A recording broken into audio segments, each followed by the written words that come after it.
Olá, querido irmão e irmã, bem-vindos, paz do Senhor, uma alegria tê-los conosco aqui, nesta sequência do estudo que estaremos trazendo acerca do legado dos patriarcas Abraão, Isaque e Jacó. Estamos na fase de estudo sobre o patriarca Abraão, tema que está sendo abordado na Escola Bíblica Dominical do segundo trimestre do ano de 2026, que traz o tema geral, homens dos quais o mundo não era digno. Então, nós agradecemos você por estar conosco. Hoje vamos estudar o estudo de número 5, o juízo contra Sodoma e Gomorra. Fique conosco, Deus abençoe a sua vida em nome de Jesus. Para nós estudarmos o tema de hoje, nós vamos ter uma porção bíblica a partir do capítulo 18 do livro de Gênesis. Gênesis 18, mais precisamente versículos 23 a 32. O texto áureo, o texto máximo do tema de hoje está em Gênesis 18, 32, que diz: Disse mais, ora, não se ire o Senhor, que ainda só mais essa vez falo. Se, porventura, se acharem ali 10, e disse, não a destruirei por amor dos 10. A verdade prática nos diz que Deus é misericordioso e dá tempo para o arrependimento, mas quando o homem não quer, o seu juízo é sem misericórdia. Hoje nós vamos então avançar, meus queridos irmãos, sobre esse estudo dos patriarcas, olhando ainda para Abraão. E aí nós vemos aqui Abraão num dos momentos profundos de uma intimidade, de uma revelação na sua caminhada com Deus. E aí nós chegamos no capítulo 18, onde nós vemos aqui um movimento, um momento que é paradoxal na compreensão de Deus que está se revelando a Abraão. Por quê? Porque, de um lado, nesse contexto, nós vamos ver a vida que será prometida com o nascimento de Isaque. E, de outro lado, nós vamos ver que nesse mesmo cenário há um juízo de Deus que está sendo anunciado ao seu servo, ou seja, a destruição de Sodoma e de Gomorra. E aí a gente percebe que, nesse contexto, parece que é como se a narrativa bíblica nos colocasse sobre o olhar de duas dimensões do caráter de Deus, que é como pode um Deus que promete vida ao mesmo tempo julgar dentro deste contexto. E essa é uma tensão, essa é uma realidade de difícil compreensão para muitos, mas que a Bíblia Sagrada nos revela, nos apresenta que Deus, ele é perfeito na sua essência e ele pode ser, sim, ao mesmo tempo um Deus de amor, um Deus de graça, um Deus de bondade, um Deus de vida e ao mesmo tempo ser justo, aplicando o seu juízo. Então, o assunto de hoje vai nos colocar a refletir sobre o personagem Abraão e também vai nos conduzir, Abraão e Sara, e também nos conduzir a um olhar para quem é o nosso Deus. Por isso nós pedimos para que você fique conosco e teremos um estudo abençoado em nome de Jesus. E para comentar o tema de hoje conosco, professor e presbítero Jair Cardoso. Querido irmão Jair, bem-vindo, paz do Senhor. Paz do Senhor, irmão Alex, nossos irmãos, sejam todos bem-vindos. Uma maravilhosa oportunidade que Deus nos concede de estudar a sua palavra. Queremos lembrar os nossos irmãos, se você ainda não se inscreveu no canal, se inscreva, curta, compartilhe. Deus abençoe a sua vida. Vamos assim fazendo com que a palavra de Deus chegue ao maior número de pessoas. Irmão Jair, como já mencionei, teremos então o quinto estudo dessas lições que nós estamos tendo no segundo trimestre da Escola Bíblica Dominical, o juízo contra Sodoma e Gomorra, e nesse contexto vamos ver algumas experiências do patriarca Abraão, de sua esposa Sara, com o Deus que está a cada momento se revelando, caminhando com eles, desenvolvendo a vida deles. O que nós podemos comentar, irmão Jair, sobre o tema que estaremos estudando hoje? Nós teremos uma oportunidade de ver, além de falar, discorrer sobre o anúncio do nascimento de Isaque e, como o irmão falou, da hospitalidade, da qualidade de hospitalidade de Abraão, e essa revelação assustadora da destruição de Sodoma e Gomorra, nós vamos ver também esse coração intercessor de Abraão e também vamos ver uma maneira assim que Deus se utiliza para mostrar para Sara que ela tem um propósito dentro desse plano de Deus, porque até então Deus ele aparece para Abraão, segundo os relatos bíblicos, ele aparece também para Agar, mas em nenhum relato bíblico Deus ele se manifesta na presença de Sara. E agora Sara então ela vai receber uma direção de Deus, uma confirmação de Deus de que do propósito que Deus tem nesse plano, um plano que é eterno, um plano dessa nação, do qual Deus chamou Abraão para fundar essa grande nação, de onde vem o nosso Salvador Jesus Cristo. Muito bem, irmão Jair. Para nós, então, estudar o tema de hoje, teremos 3 tópicos e começaremos meditando, refletindo sobre o Senhor aparecendo a Abraão nos carvalhais de Manre. E aí o tópico 1 vai mostrar aqui os anjos visitam a Abraão. E aí é interessante o momento que acontece essa visita, né, de Deus, essa manifestação de Deus, num horário que para muitos, inclusive o próprio autor da lição nos apresenta que era um horário improvável. O que a gente pode comentar sobre Abraão recebendo a visita dos anjos? Nós vemos nesse relato disponível em Gênesis, no capítulo 18, essa visita até então inesperada para Abraão ali nos carvalhais, nos carvalhais de Manre, onde está a moradia de Abraão, possivelmente, né, mais especificamente em Hebron, um lugar alto, um lugar de comunhão, e a gente vê um momento realmente glorioso em que o Deus ele aparece de uma forma humana na Terra, né, que muitos teólogos eles colocam como teofania ou cristofania, que é a aparição do Cristo antes da encarnação, e ele vem trazer uma mensagem, é um momento glorioso, uma mensagem gloriosa, uma mensagem de confirmação da promessa de Abraão, de que através dele seria feita uma grande nação. E esse horário improvável, o horário de meio-dia, a gente não tem como dizer por que Deus preferiu esse horário, mas tem uma razão, né? Talvez ligado ao nome de Deus, que a gente vai ver mais adiante, que ele é um fogo consumidor e veio no momento mais quente do dia, exatamente para trazer. Eu acho que Deus também ele aparece naquilo que é improvável aos nossos olhos, né?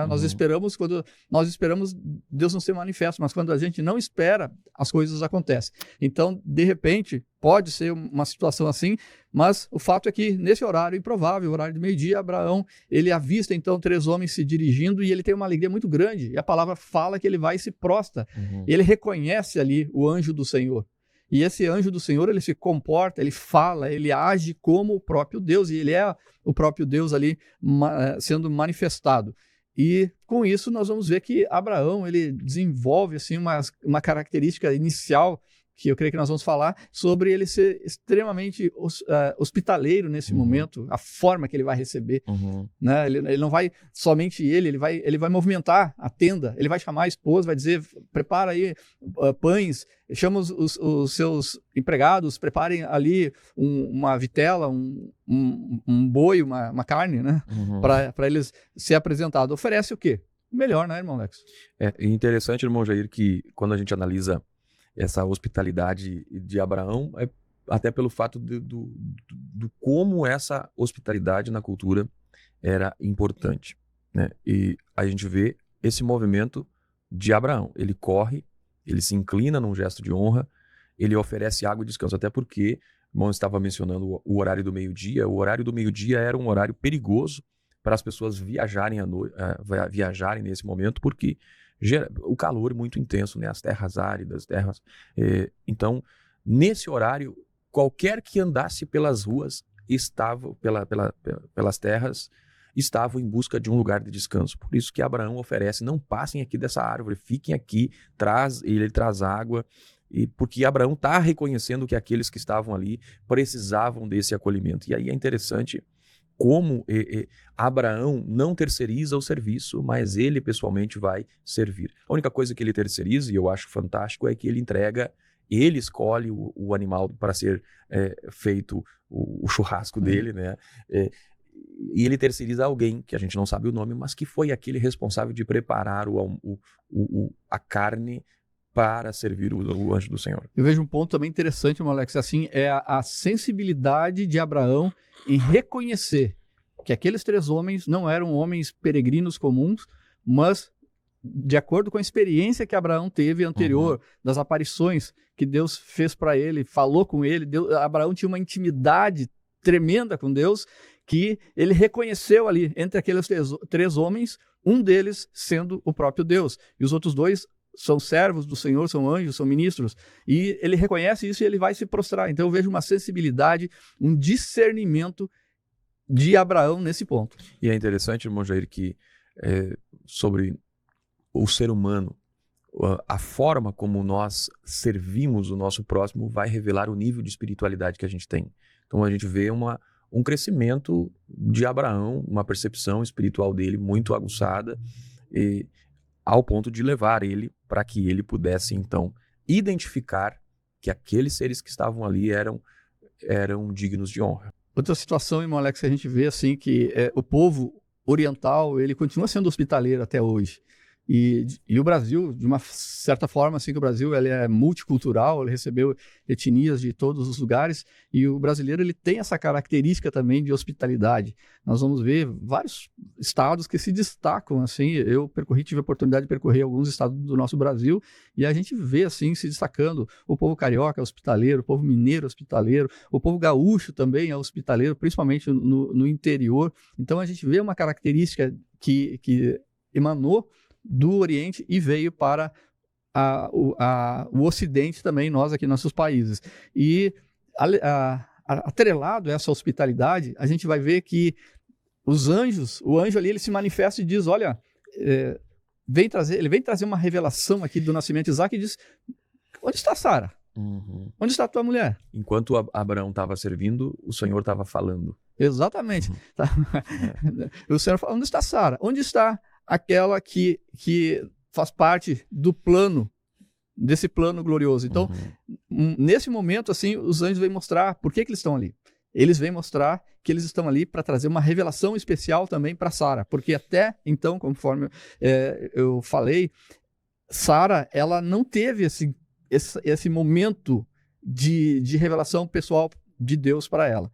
Nós vemos Abraão tendo esse momento com Deus, Deus aparecendo para Agar, e agora, de uma certa forma, aparece aqui, e Sara, ela está presente nesse momento, e Deus traz a revelação de que, no propósito, no plano dele, Sara faz parte disso. Ela vai ser mãe de uma grande nação. Interessante, irmão Jair, que nesse contexto ali, de ela não estar diante de Abraão e diante dos visitantes, até porque tinha uma questão cultural das mulheres que elas não se manifestavam publicamente. Mas ali nós vemos o movimento de Deus que era para trazer Sara para um ambiente de comunhão, porque era nesse ambiente que a promessa do Senhor ia se cumprir. E a gente vê assim que Deus ele quer confrontar uma realidade, né?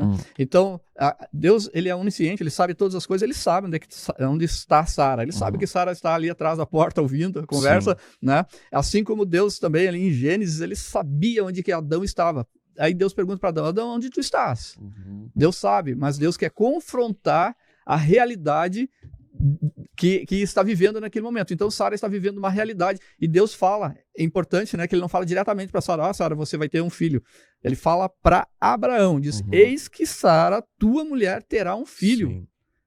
E fala o tempo ainda, é esse tempo, então daqui no tempo de gestação, a partir daquele momento ali, 1 ano, Sara já vai estar com Isaac no seu colo, né? Embora a promessa não tenha sido feita direta para ela não está fora da promessa, ela faz parte da promessa e nesse contexto ela está podendo ouvir com seus próprios ouvidos a promessa. E o próprio nome, né, que Deus trocou de Sarai para Sara, que é a mãe de nações, né, então já invoca esse plano de Deus. E a reação de Sara é que ela vai rir. Ela escutando aquilo, ela vai rir, diz, mas ela não está rindo de Deus, ela está rindo da situação dela, ela está pensando, mas como eu, sendo já na condição de idosa, na condição de estéril, eu vou ter um filho. Ela riu dessa condição dela. Mas o que nós entendemos? O anjo, ele fala para Sara, fala para Abraão, olha, para Deus não existe nada demasiadamente difícil. E no Novo Testamento isso ganha uma conotação maior ainda, que diz assim, não há impossível para Deus. Né? Então aquilo que o homem para os olhos humanos é impossível, mas nós cremos nesse Deus do impossível, o Deus que faz acontecer, né? O Deus que fez brotar água da rocha, o Deus que alimentou uma nação por 40 anos no deserto. Que Deus maravilhoso é esse? Então, ali nós vamos ver o nome de Deus surgindo ali como Deus Todo-Poderoso, o El Shaddai, aquele que tudo pode, aquele que tem poder para todas as coisas. E esse Deus que sonda os corações, ele vê em Sara, que apesar dela rir, ele vê no coração de Sara a fé que vai ser grandioso, acreditando nas promessas de Deus e vai se cumprir. Inclusive, Sara, ela recebe uma notação lá em Hebreus, no capítulo 11, diz ali, pela fé também, a mesma Sara recebeu a virtude de conceber e deu à luz já fora da idade, porquanto teve por fiel aquele que havia lhe prometido. Então, nós vemos aqui, Deus conhece o coração de cada um de nós. Deus conhece as nossas fraquezas, Deus conhece as nossas fragilidades, os nossos erros, as nossas quedas, mas Ele é fiel e Ele não desiste de nós. Tremendo, né, irmão Alex? Mesmo na nossa incredulidade, mesmo aqui na situação de Sara rir da situação, de rir daquela circunstância dela, né? Mesmo assim, Deus ele permanece, ele não desiste, ele permanece sendo fiel. É interessante que o riso dela não é que ela está negando Deus, mas está revelando aquilo que a gente já estudou em outros programas, que é a dificuldade entre a promessa de Deus e a realidade dela, né? E isso para ela gera esse riso que é de surpresa, e consequência do próprio desgaste emocional que ela tem vivido. O fato é que ela ri, o Senhor corrige ela e a promessa continua de pé. Porque Deus, ele de fato, ele não desiste de nós. E isso é importante nós termos em mente, porque muitas pessoas às vezes se encontram em conflitos. Eu errei, eu parei, e Deus já não tem mais planos comigo, Deus já não se importa mais comigo. Não, Deus não desiste de nós, e enquanto tivermos o fôlego de vida aqui nessa terra, nós temos a oportunidade sim de voltarmos ao caminho do Senhor e vivermos aquilo que o Senhor tem para nós, porque as promessas de Deus, elas mostram acima de tudo a fidelidade de Deus. Então, se alguém está nos acompanhando agora, é importante que você entenda, Deus continua tendo planos na sua vida, né, irmão? Aquele que está nos acompanhando, né, você que está nos acompanhando, Deus tem um plano específico contigo, um propósito específico na tua vida. Deus, ele é o autor da vida, o autor da criação, e ele colocou cada um de nós, irmão Alex, aqui com um propósito específico. E você também tem um propósito específico de Deus na tua vida. E Deus, ele não desiste de você. Ele não desiste. Apesar das quedas, apesar das fragilidades, o plano do Senhor, segundo aqui nós tiramos da palavra de Deus, ele não desiste, ele permanece. Esse plano permanece, ele não desiste de você. Levanta a cabeça, segue em frente, que Deus é contigo. Muito bem, então a gente percebe aqui nesse encontro onde os anjos visitam Abraão e o Senhor fala com Abraão, Sara escuta a promessa, a gente percebe que Deus continua ainda agindo na vida deles, e a gente percebe a cada erro deles, a gente vê que Deus não está esperando perfeição neles para o cumprimento da promessa, mas ele trabalha, ele desenvolve, ele conduz para que nós possamos vencer, e ele age a partir, aliás, ainda sobre as nossas fragilidades. Então, Deus ele não espera essa perfeição para cumprir a sua promessa na nossa vida, mas ele trabalha mesmo através das nossas fragilidades. Às vezes através de uma fé frágil, através de uma esperança frágil, de uma confiança frágil, de uma paciência frágil. Apesar de tudo isso, Deus trabalha para cumprir a sua promessa. Queremos lembrar você que, se você ainda não se inscreveu no canal, se inscreva, curta, compartilhe e vamos estudando a palavra do Senhor. Irmão Jair, Agora chegamos no tópico 2, onde nós vamos estudar sobre Deus anuncia seus planos a Abraão. Ou seja, a mesma visita que trouxe uma promessa de Deus, de vida que está vindo aí, né? É como se Deus estivesse dizendo, vocês podem não estar entendendo hoje, mas tem vida chegando aí. A esse tempo, Sara vai conceber e vai ter um filho. E nesse mesmo contexto de vida, de promessa, de graça, de alegria, que deveria resultar aquela promessa reafirmada pelo Senhor, há o surgimento de uma revelação de Deus sobre o juízo que está a ser manifestado por Deus naquela região e naquele tempo. E aí a gente se pergunta por que Deus revela, por que Deus anuncia o que ele vai fazer a Abraão. O que nós podemos comentar, irmão Jair? Eu vejo que Deus tem uma grande consideração com Abraão. Deus considera muito Abraão e inclusive chama ele de amigo. Deus fala, aqui está registrado em Gênesis capítulo 18, versículo 17, ocultarei eu a Abraão o que faço? Por que Deus vai se manifestar, dizer para Abraão o que ele vai fazer, né? Então, nós vemos assim que Deus ele provou Abraão aqui por longos 25 anos aos nossos olhos, e Deus viu o caráter de Abraão sendo movido, e Deus não somente na fé de Abraão, mas Deus se agradou de Abraão de forma que Deus chama Abraão de amigo, de seu amigo, né? Então nós vemos aí a primeira razão de Deus estar revelando aqui especificamente sobre a destruição de Sodoma e Gomorra. E primeiro porque Abraão é um amigo de Deus. Isso nós vemos na palavra, no Antigo Testamento, lá em 2º livro de Crônicas, no capítulo 20, e no versículo 7, na parte final vai dizer, e não somente e não adeste a semente de Abraão, teu amigo para sempre, falando sobre a terra da promessa que Deus prometeu para o povo de Israel e deu para a semente de Abraão, e o escritor de Crônicas fala, teu amigo. E o próprio Deus, irmão Alex, lá em Isaías, no capítulo 41, e versículo de número 8, vai dizer assim, mas tu, ó Israel, meu servo, tu, Jacó, a quem elegi, semente de Abraão, meu amigo. E Tiago, no Novo Testamento, ele pegando esses textos todos, ele coloca e fala exatamente isso, dizendo que em Tiago capítulo 2, versículo 21, e creu Abraão em Deus e foi-lhe imputado como justiça e foi chamado o amigo de Deus. Então, Deus ele tem Abraão como um amigo, e Deus nesse personagem especial, Deus se relaciona com Abraão como um verdadeiro amigo. E também aponta para questões escatológicas. O segredo de Deus é para os que o temem. Lá está descrito no Salmo 25, versículo 14. E da mesma forma que Deus ele declarou para Abraão que ele ia destruir Sodoma e Gomorra, Deus também ele traz uma revelação escatológica para toda a humanidade.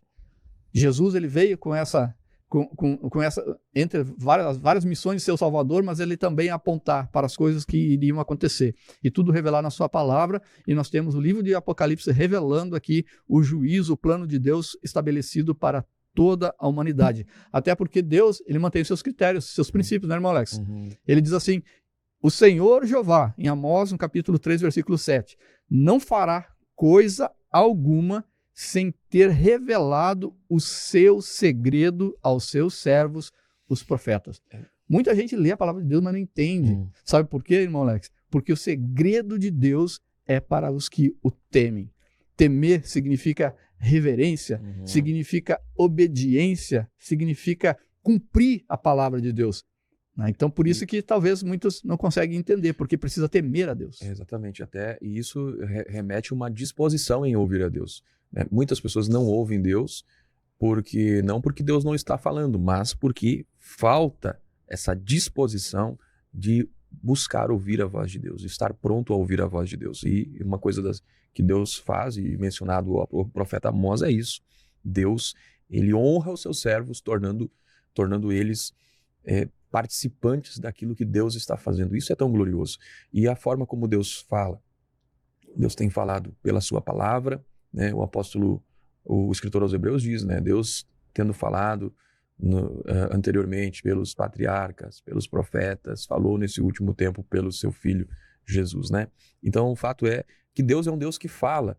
O homem é que não está pronto, preparado, disposto, com temor no coração para ouvir Deus falar. Que tal se nós tivéssemos esse nível de intimidade? O nível dele, né? Conforme aqui os apóstolos tiveram com Jesus Cristo. Jesus disse, vós agora são meus amigos. Não vos chamarei servos, mas vos chamarei de amigos. Amigos. E nós, Deus continua, Jesus, ele continua olhando para nós como amigo.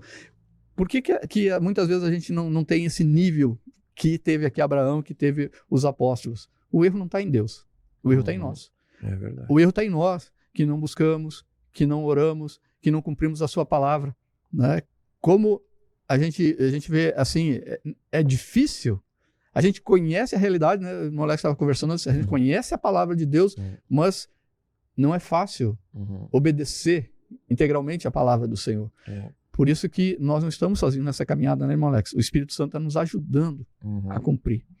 Mas que maravilha se nós pudéssemos ter essa interação com Jesus e ele nos revelar os segredos nessa nossa caminhada, porque ele revela para os seus amigos, né? E diante dessa, qual a revelação que Deus está trazendo aqui para Abraão?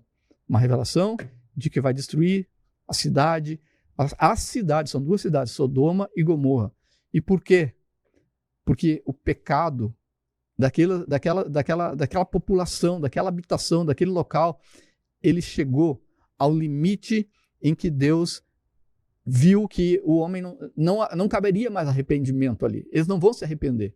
Então, nós vemos também no livro de Apocalipse em que os selos serão abertos, em que as trombetas serão tocadas e juízo de Deus será derramado sobre a humanidade vai ver o juízo de Deus e mesmo assim os remanescentes, a palavra diz que eles não vão se arrepender, não vão mudar o seu pensamento e por isso que virão mais juízos. Então Deus chegou num limite, não no limite de Deus, porque o nosso Deus é limitado, mas no limite em que a pessoa possa manifestar arrependimento. Então, para que não ocorra um espalhamento daquilo, Deus ele vai vai aplicar ali um juízo sobre Sodoma e Gomorra. Em relação ao pecado. Em relação ao pecado é que Deus condena, Deus não suporta o pecado, mas ele tolera para que haja arrependimento. Quando Deus vê que não tem mais arrependimento, aí vem o juízo. É interessante que... por que Deus decide julgar, né?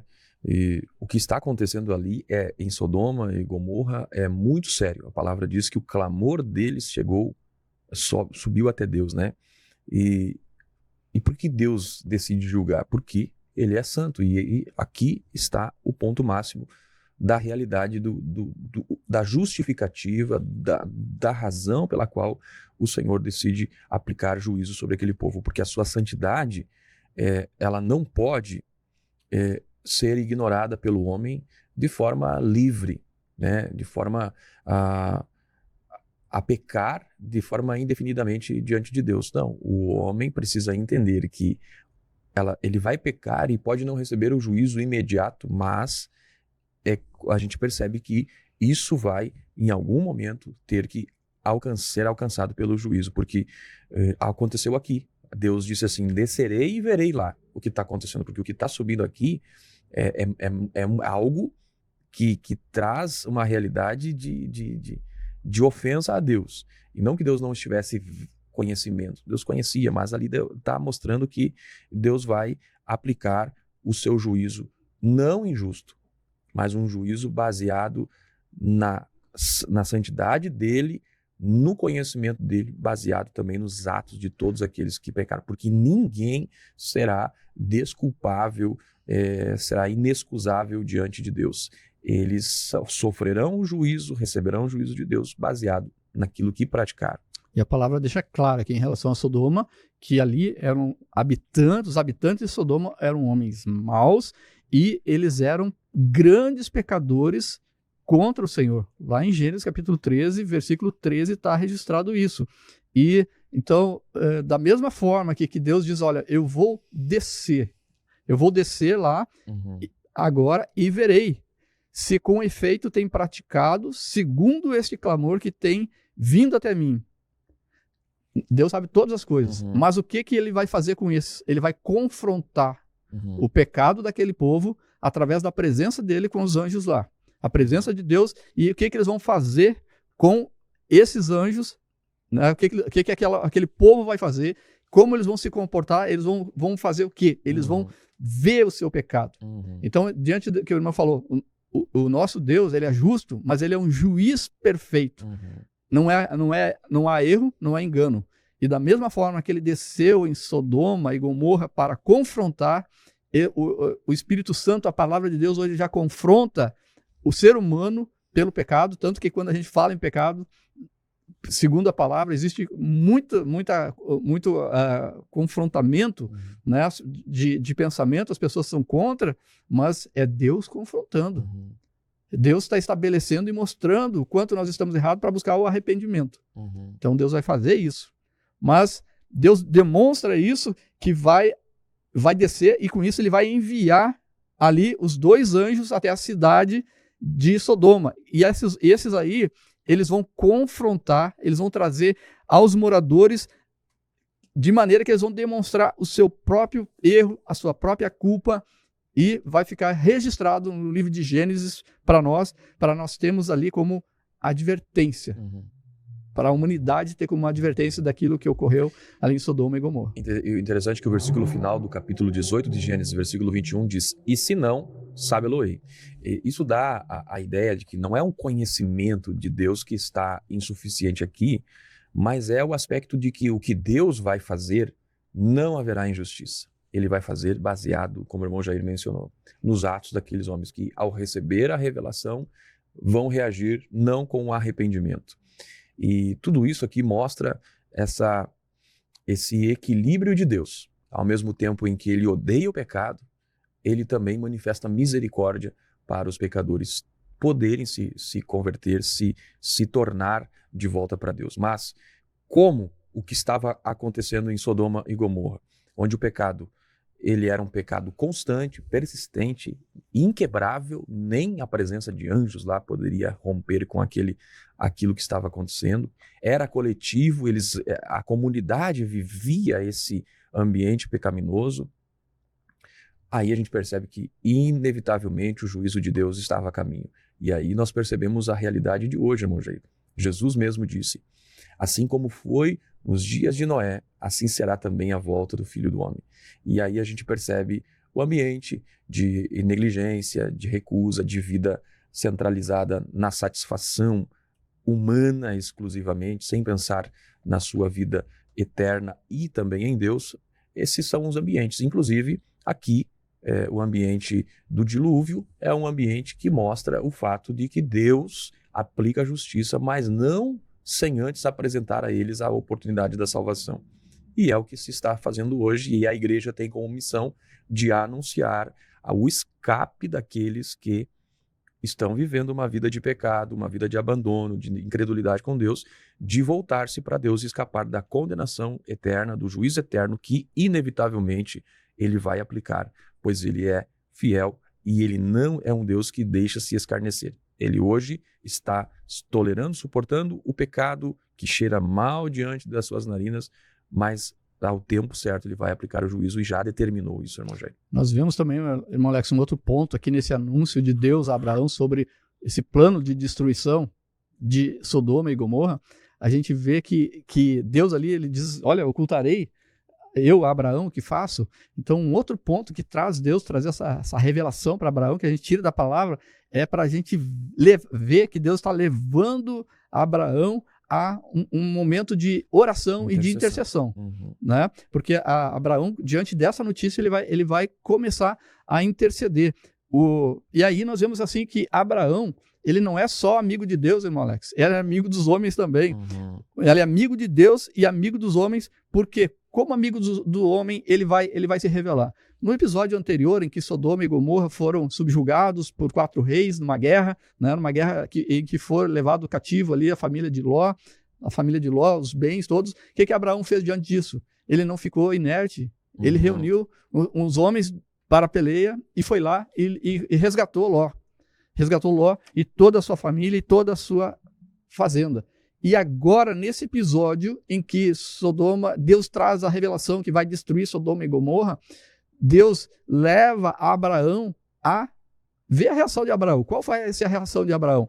Abraão, então, ele ousa a pedir a Deus para que poupasse não somente a família de Ló, os justos que estivessem naquela cidade, mas toda aquela cidade. Não pouparia o Senhor aquela cidade se ali tivessem 50 justos? E Deus disse, se tiver 50, eu não vou destruir, por causa dos 50. E Abraão continua insistindo, e nós vemos ali que a fé, nessa intercessão de Abraão, a fé dele é baseada no caráter de Deus, o caráter perfeito de Deus. Né? Deus é perfeito e Ele quer que nós sejamos perfeitos. Então, e uma outra característica dessa oração, irmão Alex, que eu vejo, que é uma oração de intercessão e ela é persistente. Abraão fica batendo na porta, fica insistindo, ele fala assim, eu sou cinza e pó, mas ele com ousadia, ele vai pedindo para Deus e Deus vai respondendo a ele vai sendo atendido e à medida que ele é sendo atendido, ele vai insistindo, diminuindo o número de justos possíveis ali para Deus não destruir toda aquela cidade. Então, é uma característica que Deus ele insta em Abraão e Abraão reage através da oração, através da intercessão. E isso para nós também hoje. Nós estamos vendo pessoas vivendo num mundo pecaminoso, no pecado da imoralidade. A palavra Sodoma é sinônimo de imoralidade sexual, sodomismo e tudo mais que gira em torno disso. E nós, como igreja, nós somos chamados para, assim como Abraão, nós não nos conformar com essa situação, mas nós reagir, orando, intercedendo, para que Deus venha livrar o iníquo, o pecador, daquele julgamento que está estabelecido na palavra do Senhor. Então, irmão Alex, eu vejo assim que para a gente concluir o tópico 2 aqui da nossa lição, nós vamos ver que Deus ele vai revelar a Abraão, e eu vejo a terceira razão que Deus revela o seu plano de destruição de Sodoma e Gomorra. É que Deus ele traz uma advertência para nós, para a humanidade. Esta cidade de Sodoma e Gomorra, elas se tornaram símbolo dessa advertência de Deus contra a maldade. Deus ele recomenda e nos exige da palavra. Ele diz assim, ficar longe do pecado. Se não ficarmos longe do pecado, se não fugirmos do pecado, não fugirmos do erro, o Deus justo, ele vai ter que castigar. Aqui está o exemplo. Deus, esse Deus que ele é um Deus de amor, ele também é um Deus de juízo. E ele nos adverte através desse exemplo. Deus já deu o exemplo. Ele destruiu uma cidade, 2 cidades, não sobrou nada daquela cidade. No lugar hoje não cresce nada, não tem água, não nenhum tipo de vegetação, somente enxofre tem naquele lugar. E o juízo de Deus foi estabelecido pela maldade, e pelo erro e pelo pecado contra Deus. E da mesma forma, é uma advertência para nós hoje. Para nós, para a humanidade toda. Ela fica longe do pecado, porque esse Deus é santo, esse Deus é de amor, mas esse Deus é justiça e esse Deus é um fogo consumidor, do qual nós vamos ver no próximo tópico, né, irmão Alex? Muito bem, meus irmãos. Então, vemos aqui, nesse contexto todo, que Deus, quando vai agir, quando Deus vai fazer algo, ele não faz de forma precipitada. Mas quando ele julga, o seu juízo ele é justo, ele é necessário e também é inevitável. Então nós vimos que o juízo foi anunciado, a intercessão foi feita, e aí vemos o pecado do povo atingindo o seu limite, né? E aí a gente vê aqui que o que acontece quando o pecado atinge o seu limite e quando a misericórdia de Deus, irmão Jair, é constantemente rejeitada. E nós podemos comentar nesse tópico terceiro, onde fala sobre a destruição de Sodoma e Gomorra, e onde aparece aqui o aspecto de quem é Deus e de como se deu esse juízo em Sodoma e Gomorra. A destruição, então, de Sodoma e Gomorra, ela vai nos trazer um ensinamento de que Deus é um Deus de amor, é um Deus de misericórdia, mas ele é um Deus de justiça e traz isso para nós. Essa destruição ela vai, de Sodoma e Gomorra, ela vai ser, na ordem cronológica, vai ser a segunda, né, que Deus opera com um juízo para a humanidade. A primeira ocorreu ali na época de Noé, por causa da corrupção geral do gênero humano. Deus enviou então um dilúvio, e agora a destruição de Sodoma e Gomorra nas campinas verdejantes do Jordão, ela é um fato marcante, impressionante, e se torna uma referência, um alerta de advertência da parte de Deus para toda a humanidade. E o escritor aos Hebreus, ele nos diz que Deus é um fogo consumidor. Nosso Deus é santo, ele é justo, mas ele é um fogo consumidor. Então, a gente está falando aqui de uma destruição de uma cidade, 2 cidades ali, como juízo de Deus.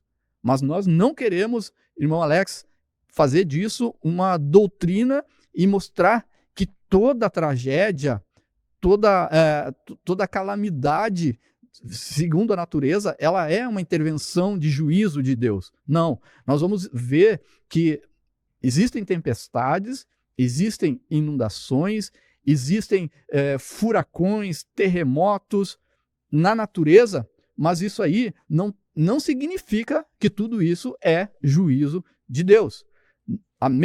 Da mesma forma, as enfermidades, a morte, a violência que ocorre entre a humanidade, tudo isso não é interferência, nem sempre é interferência de Deus. Esse ponto que a gente quer deixar claro, irmão Alex, assim, que as calamidades da natureza, furacão, tempestade, inundações, violência entre o ser humano, a própria morte, né, as enfermidades, a morte, tudo isso, ela é o quê, irmão Alex? É consequência do pecado, é consequência do erro, é consequência da queda de Adão e Eva lá no Jardim do Éden, que teologicamente Paulo nos traz esse ensinamento em Romanos, no capítulo 1 até o capítulo 3, nos mostrando que toda a humanidade ela está nesse pecado, e por isso que até mesmo a criação de Deus, ela sofre.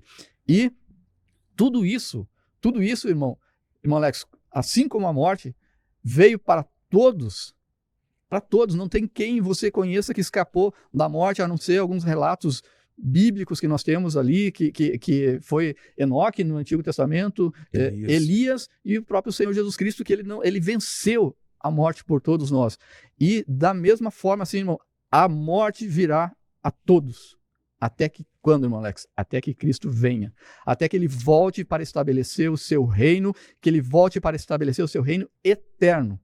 E aí, a morte não terá lugar. Ali, nesse reino de Jesus Cristo, não haverá tristeza, não haverá dor, não haverá pranto e muito menos a morte. Então, deixando bem claro aqui que essa destruição de Sodoma e Gomorra e nem todas as outras calamidades que nós encontramos, elas têm igual peso. A destruição de Sodoma e Gomorra foi um juízo de Deus. Agora, não posso dizer que uma inundação que ocorreu em Juí, que ocorreu no Rio Grande do Sul, foi a mão de Deus, pesando o juízo de Deus. Nós não podemos atuar dessa forma, sendo levianos e interpretando que tudo é juízo de Deus. Não, é culpa do pecado. Nós vemos nessa destruição de Sodoma e Gomorra uma catástrofe sem igual. Nós vemos aqui, não sabemos ali quantas pessoas habitavam naquele lugar, mas havia certamente um número elevado de pessoas, a exemplo do que ocorreu no dilúvio na época de Noé. E a exemplo da época de Noé, somente Noé e a sua família foi salvo daquela destruição. Nós vemos agora no episódio de Sodoma e Gomorra, quem vai escapar dali antes da destruição? Ló, a sua esposa e suas filhas. E isso a gente pode conectar, irmão Alex, ao arrebatamento da igreja antes da grande tribulação, em que Jesus vai retirar a sua igreja e aplicará a grande tribulação. 7 anos que virão e a igreja não passará. Aqui tem um exemplo clássico. Jesus até cita, no capítulo 25 de Mateus, ele cita aqui Noé. E nós vamos ver também o escritor do Novo Testamento falando da mesma forma sobre Ló, que Ló ele foi retirado antes da destruição. Muito bem, irmão Jair, também nesse contexto, então, de quem se salva, quem consegue sair da casa, da cidade que estavam sendo destruídas são Ló, sua esposa, suas 2 filhas. Mas aí temos o episódio que é marcado nesse contexto, que é o fato da mulher de Ló ser transformada em uma estátua de sal, em desobediência àquilo que os anjos haviam anunciado, dito que não era para olharem para trás. E aí a gente percebe que os anjos eles foram claros, não olhem para trás. E aquilo ali, ao fato dela ter olhado, ela se tornou uma estátua de sal. Então, a gente percebe que isso aqui é carregado de um sentimento do coração daquela mulher, de apego, de saudade, de algo que tornava no coração dela uma resistência para ela deixar aquele lugar para trás. E aí, por essa razão, ela se transforma em uma estátua de sal. Porque Deus estava destruindo as cidades. Ela estava no seu corpo saindo da cidade, mas a cidade não estava saindo dela. E por essa razão, o juízo de Deus, pela sua desobediência, veio sobre ela. Ela não morreu de fogo conforme e enxofre que Deus mandou sobre a cidade, mas ela ficou daquela forma ali. E isso é uma memória para todos nós, nos nossos dias, irmão Jair, que Deus é um Deus santo, a palavra de Deus ela não volta atrás, e aqueles que desobedecem, colhem, vivem consequências na sua vida. Então, Deus deixa essa mulher, inclusive a palavra do Senhor em diversas vezes vai nos conduzir a olhar para a mulher de Ló pela sua negligência, pela sua desobediência à ordem do Senhor. Nós vemos o próprio Senhor Jesus Cristo, né, ele dando essa recomendação: lembrai-vos da mulher de Ló, que olhou para trás. E Paulo, trazendo uma doutrina em relação a isso, ele vai dizer, em Colossenses capítulo 3, ele vai dizer: como servos de Deus não devemos olhar para trás, mas para as coisas que são de cima. Então, para nós não olharmos espiritualmente para aquela vida regressa, para aquele pecado, para aquelas coisas que a gente fazia, e sim olhar para o eterno, olhar para o caminho que o Senhor tem nos preparado, para o céu, para a habitação celestial. Muito bem, meu irmão Jair, chegamos então ao final do estudo de hoje, onde nós vimos aqui o Deus visitando Abraão e prometendo nesse contexto vida. Vimos o Deus que visita Abraão, é um Deus que vai atender a sua intercessão, e já vimos a importância de sermos intercessores, mas que também é um Deus que em nenhum contexto ele vai ser alguém incoerente com a sua essência. Ele é o Deus também que vai julgar o pecado nesse contexto aqui, com a destruição de Sodoma e Gomorra. O que nós podemos comentar para concluir esse assunto? Irmão Alex, eu vejo assim que para nós traz um ensinamento de advertência. Principalmente nesse episódio aí que os anjos vão falar com Ló e sua família. Eles dizem assim para Ló: tire-os para fora. Tira os filhos, tira a mulher e tira os filhos. Para nós, o que a Bíblia diz e continua falando? Sai do meio deles, ó povo meu, do meio do pecado, do meio do erro. Os anjos disseram para Ló, aliás: leve a esposa e seus filhos e as filhas. O que a palavra diz para nós? Não toque em nada imundo. 2 Coríntios capítulo 6, versículo de número 18. E o que os anjos fizeram? Ló demorou, os anjos pegaram ele pela mão. A advertência do Novo Testamento: fugir da prostituição. Era um lugar de prostituição, era um lugar de imoralidade. Fugir de lá. Os anjos pegaram Ló e a sua família pelas mãos, tiraram da cidade. O que a palavra diz hoje para nós? Fugir da idolatria, de tudo que tira o lugar de Deus, a primazia de Deus. Os anjos dizem para Ló: escapa-te por tua vida. O que a palavra diz para nós? Foge dos desejos da mocidade. Os anjos dizem para a mulher de Ló e para suas filhas: não olhes para trás. O que a palavra de Deus nos diz hoje? Salvai-vos dessa geração perversa. Atos 2, versículo 40. Deus abençoe a tua vida, que nós possamos tomar posse dessas advertências da palavra de Deus, que nos confronta e que nos traz a certeza de que esse Deus, que é um Deus amoroso, mas que é também um Deus que é um fogo consumidor e que é um Deus de justiça. Até a próxima oportunidade, querendo Deus. Meus irmãos, obrigado pela sua presença até aqui. Deus abençoe a sua vida, a sua casa e sua família. Graça, para paz e prosperidade da parte de Deus sobre você. Próxima semana estudaremos sobre o tema O Nascimento de Isaac. Deus abençoe você. Até lá.